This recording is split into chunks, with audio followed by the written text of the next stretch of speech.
College में गर्मियों की छुट्टियां होने पर राधिका और रोहन अपने दोस्त मनोज और शिल्पा के साथ परिवार के पुराने फार्म हाउस पर घूमने जाने का प्लान बनाते हैं।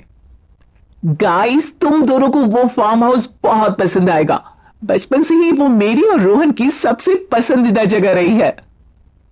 पर मैंने तो इतने सालों में तुम्हारे मुंह से कभी फार्म हाउस का नाम तक नहीं सुना।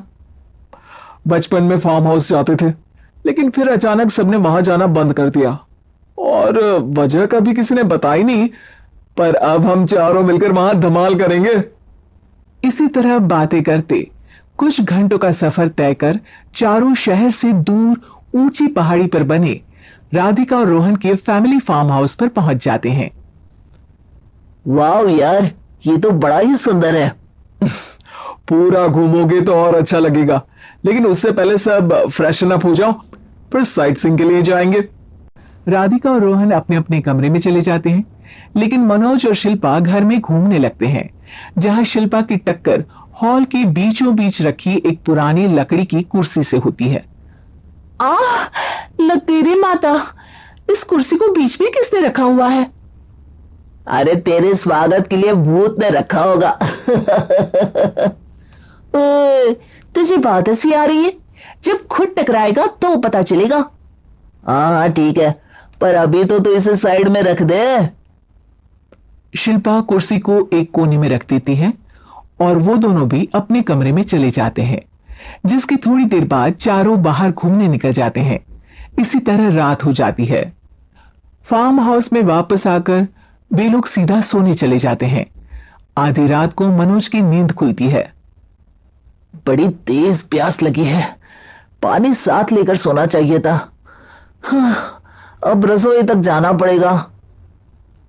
मनोज आंखें मलते हुए कमरे से हॉल में आता है और अचानक रास्ते में रखी कुर्सी से टकराकर जमीन पर गिर जाता है।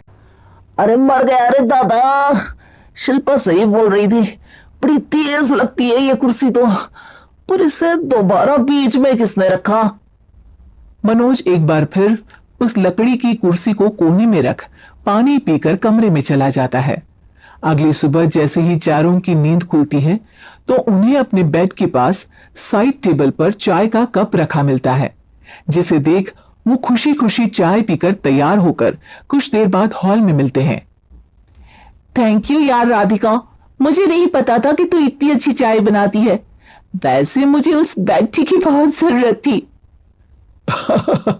ये और चाय, अरे इसे तो पानी तक उबालना नहीं आता। मतलब तूने हमारे लिए चाय बनाई क्या दोस्त? अरे चल पागल है क्या, इतना भी प्यार नहीं है मुझे कि तुम्हारे लिए बेड टी बनाऊं।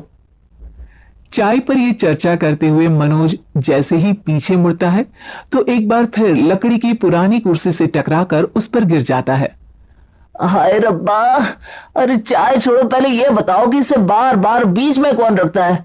कल रात ही मैंने इसे साइड किया था। तुम पहले ये बताओ कि चाय किसने बनाई थी? सबकी बातों को कुछ देर ध्यान से सुनने के बाद राधिका हैरानी से कुर्सी की तरफ देखने लगती है। भूत दीदी। राधिका की बात सुन आपस में झगड़ रहे सारे दोस्त शांत हो जाते हैं। ये क्या बोला अभी तूने? अरे पर अब वो यहां कैसे हो सकती है? क्यों नहीं हो सकती? हमने यहां आना छोड़ा था, पर उन्होंने तो घर नहीं छोड़ा ना। और याद करो, ऐसे बेड के पास कप रखना और कुर्सी को कमरे के बीच में रखना, ये सब वही तो करती थी। ये तुम दोनों किसकी बात कर रहे हो? अरे जो भी हो, कुछ अच्छा तो बिल्कुल नहीं लगता।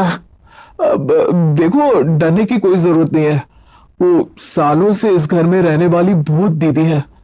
वो बचपन से ही हमारे यहाँ आने पर एक बड़ी बहन की तरह हम दोनों का ख्याल रखती है। ओए, पगला गया है क्या? शिल्पा, मुझे यहाँ नहीं रहना, तू भी मेरे साथ ही चल। ये दोनों तो पागल हो गए हैं। जहां मनोज डर से वापस जाने की बात कर रहा होता है, वहीं शिल्पा अपने फोन में बिजी होती है। क्या तुम्हें यहाँ की सिचुएशन समझ में नहीं आ रही जो फोन में लगी हो? जिसे जो करना है करो, मैं तो जा रहा हूं। मनोज हड़बड़ाहट में अपने कमरे की तरफ जाता है, जिसके साथ राधिका और मोहन भी उसे रोकने के लिए पीछे पीछे जाते हैं, लेकिन शिल्पा वो तो अभी भी फोन में लगी रहती है। कुछ देर बाद जब वो तीनों दोबारा हॉल में वापस आते हैं तो शिल्पा को सबके पैक्ड बैग्स के साथ देखकर हैरान रह जाते हैं। ये सब क्या है शिल्पा? यहां हम इसे समझा रहे हैं और तुम हमारे बैग्स भी पैक कर कर लेकर आई। अरे आखिर में फोन से बाहर निकलकर कुछ किया तो सही इसने। दोस्तों देखो, कल से हम यहां हैं। भूत दीदी ने कुछ किया नहीं ना? फिर डर क्यों रहे हो? 4 दिन और रुकोगे तो पता चलेगा कि क्या होगा। मतलब? इस पर शिल्पा उन तीनों को फार्म हाउस से बाहर लाकर फोन में पुरानी न्यूज का आर्टिकल दिखाती है। सालों पहले यहां रह रही औरत ने अपने दोनों बच्चों को सुबह सुबह दूध में जहर पिलाकर मार दिया और फिर हॉल में उस कुर्सी पर खड़े होकर खुद भी फांसी लगा ली थी। तुम्हारी बातों से मुझे इस केस की याद आ गई। गूगल किया तो पता चला कि ये वही फार्म हाउस है। अभी भी यहां रहना चाहते हो जिससे कुछ दिनों में वो सबको थोड़ा थोड़ा जहर देकर मार दे? अरे पर ये दोनों तो बचपन से यहाँ आ रहे हैं, फिर इन्हें अभी तक कुछ क्यों नहीं हुआ? वो तो पापा बताते हैं कि हम आते थे। हाँ, और मुझे भी एक बार का ही याद है। वाह, और कहानियां तो ऐसे सुना रहे थे जैसे सदियों से यही रहते हो। तीनों ये बात कर ही रहे होते हैं कि अचानक फार्म हाउस में से एक आवाज सुनाई देती है। मैं यहां किसी को जिंदा नहीं रहने दूंगी, किसी को नहीं। बस ये सुनने की देर ही होती है कि चारों डर से कांपते हुए तुरंत कार में बैठकर वहां से भाग जाते हैं।